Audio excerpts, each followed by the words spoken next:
नमस्कार, सुप्रभात। आप सभी का दिन शुभ एवं मंगलमय हो। स्वरूप आयुर्वेदिक क्लिनिक के रोजाना के सुविचार के दिनचर्या की इस श्रृंखला में आज दिनांक 19 जनवरी 2021 को हम बात करेंगे कि नित्य किया जाने वाला व्यायाम किस किस ऋतु में कितना करना चाहिए ताकि ये शरीर पर अपने हानिकारक प्रभावों को ना दिखाते हुए इससे होने वाले फायदों का लाभ उठाया जा सके।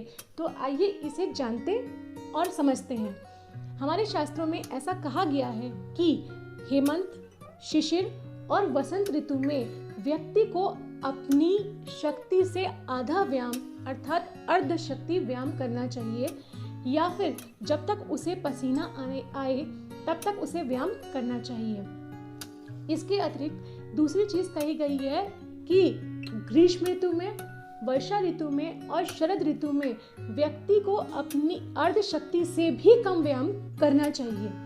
यहाँ पर अब मैं आपको क्लियर करूँगी कि ये हेमंत ऋतु, शिशिर ऋतु, वसंत ऋतु, ग्रीष्म, वर्षा और शरद ऋतु आखिर में जो है वो हमारे हिंदी और अंग्रेजी यानी इंग्लिश के कौन कौन से मंथ हैं।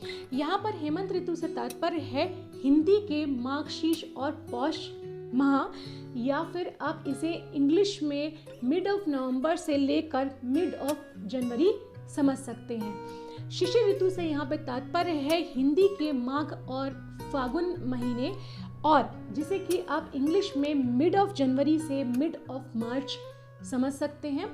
और वसंत ऋतु में यहाँ पर तात्पर्य है चैत्र और वैशाख के महीने, जबकि इंग्लिश के महीनों में आप इसे मिड ऑफ मार्च से मिड ऑफ मई समझ सकते हैं। इसके बाद आती है बात कि ग्रीष्म ऋतु से यहाँ पर जो तात्पर्य है वो है हिंदी के ज्येष्ठ और आषाढ़ के महीने, जिसे कि आप जो है वो इंग्लिश में मिड ऑफ मई से लेके मिड ऑफ जुलाई समझा जा सकता है।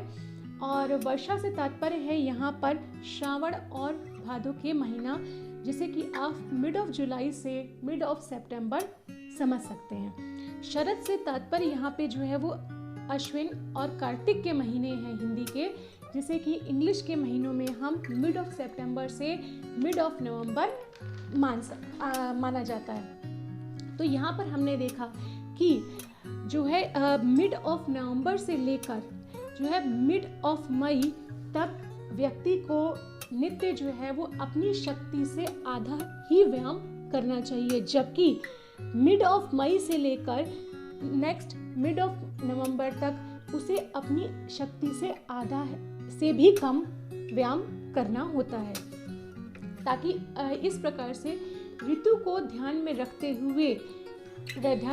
हुए नित्य किया गया व्यायाम शरीर पर हानिकारक प्रभाव ना दिखाते हुए इससे होने नित्य व्यायाम से होने वाले जो लाभ होते हैं उसे व्यक्ति को पूर्ण रूप से संपन्न करता है।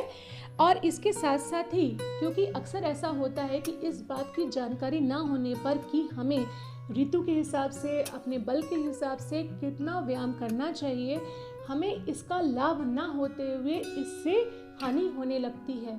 तो इस प्रकार से ऋतु को ध्यान में रखते हुए आप अपनी शक्ति के अनुसार व्यायाम को करिए और इसके लाभों को उठाइए। हमारे दिनचर्या के सुविचार की श्रृंखला में आप हमारे साथ जुड़े रहिए, अपनी दिनचर्या बदलिए और स्वस्थ रहिए। धन्यवाद।